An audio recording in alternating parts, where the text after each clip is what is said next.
Saudara, mari kita bahas sebuah tema, yaitu hidup di dalam kasih dan buanglah kebencian, yang didasarkan kepada kitab Imamat pasal 19 ayat 17.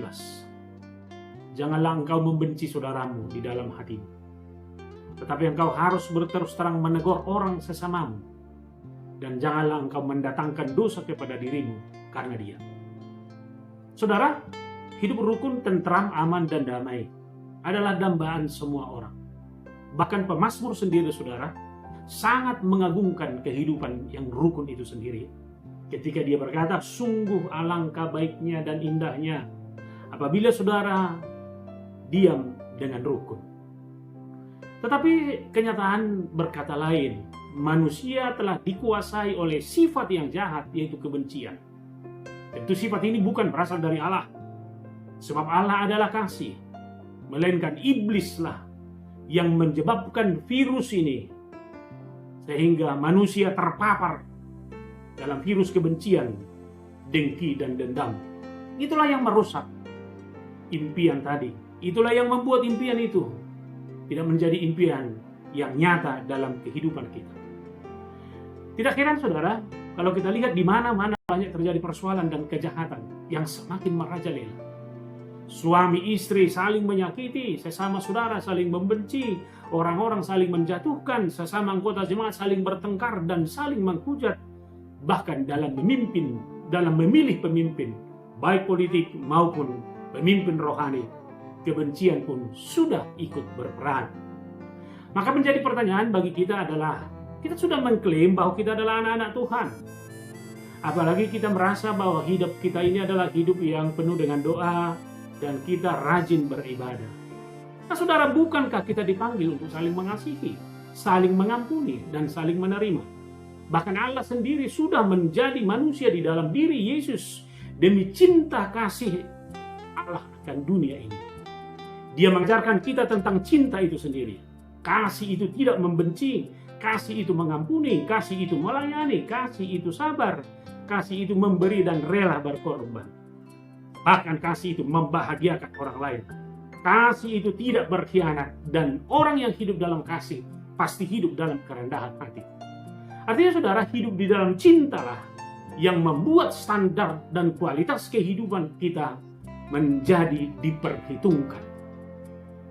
Tapi sebaliknya, dengan kebencian telah melahirkan sederetan sifat buruk dan mengerikan.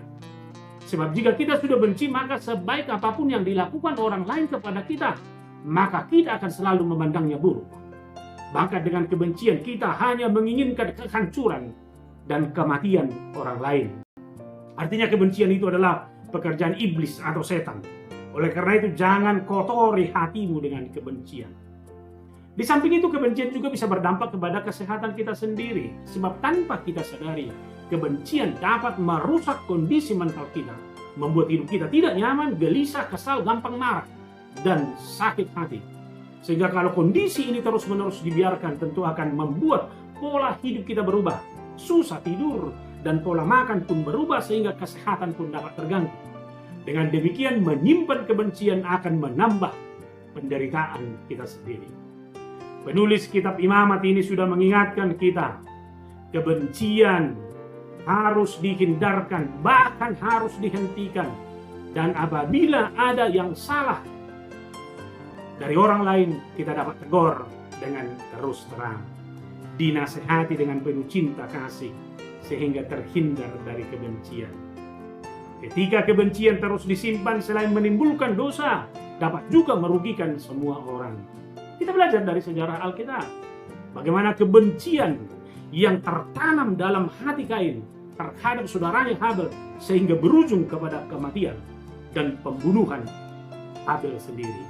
Kemudian Esau dan Yakub, Ahab membunuh Nabot, dan Raja Saul ingin membunuh Daud hanya dengan alasan kebencian.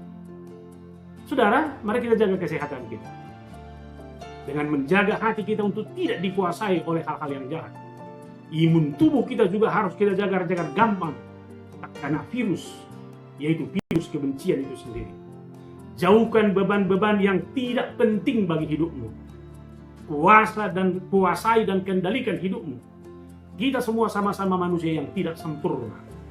Masing-masing punya kekurangan dan sisi lemah. Hidup itu urusan masing-masing dan tanggung jawab masing-masing.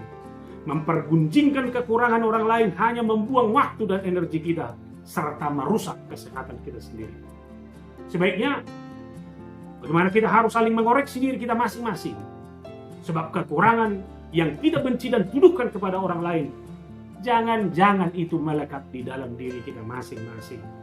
Firman Tuhan berkata, selumbar di mata orang lain dapat kamu lihat, padahal balok di matamu sendiri tidak dapat kamu lihat. Dan saudara, adalah lebih baik kalau kita berani dan mau belajar akan segala kelebihan orang lain daripada hanya memperhatikan kekurangannya, kemudian menyimpan kebencian kepadanya. Mari melihat sosok Yesus. Dialah penyembuh yang terluka. Ketika masih tergantung di salib, dia berkata, "Bapa, ampunilah mereka, karena mereka tidak tahu apa yang mereka perbuat." Bukankah mereka yang meludahi Yesus? Bukankah mereka yang menampar pipi Yesus? Bukankah mereka yang mengolok-olok Yesus? Tapi dari kayu salib itu, Yesus mampu memaafkan mereka. Memaafkan adalah karunia yang terindah dari Yesus untuk kita. Memaafkan bukanlah sebuah perasaan, tetapi memaafkan adalah sebuah tindakan dari kita sendiri. Sebagaimana sudah Yesus lakukan, Allah juga sudah mengampuni kita. Maka kita juga harus mengampuni orang lain. Jangan pernah beri ruang dalam hidupmu untuk sebuah kebencian. Tetapi isilah seluruh sisi dan ruang kehidupanmu dengan tabiat surgawi, yaitu hidup saling mengasihi dengan cara terus-menerus membangun persekutuan dengan Allah melalui firman. Hiduplah dalam kerendahan hati, saling menerima dan saling mengampuni, dan jauhilah kebencian. Tuhan memberkati hidup. Amin. Kita berdoa. Terima kasih Tuhan sudah mengingatkan kami agar sifat-sifat buruk dan jahat harus kami buang dari dalam kehidupan kami, itu kebencian itu. Kami harus hidup saling mengasihi, saling mengampuni dan memaafkan sebagaimana Kristus sudah menunjukkan itu bagi kami. Dia tergantung di salib, tapi dia mampu memaafkan orang yang mengolok-olok, meludahi, dan membenci dia. Itulah keteladanan kehidupan kami. Terima kasih Tuhan. Biarlah keteladanan itu terbangun dan terpatri dalam hidup kami. Dalam Yesus Kristus. Amin.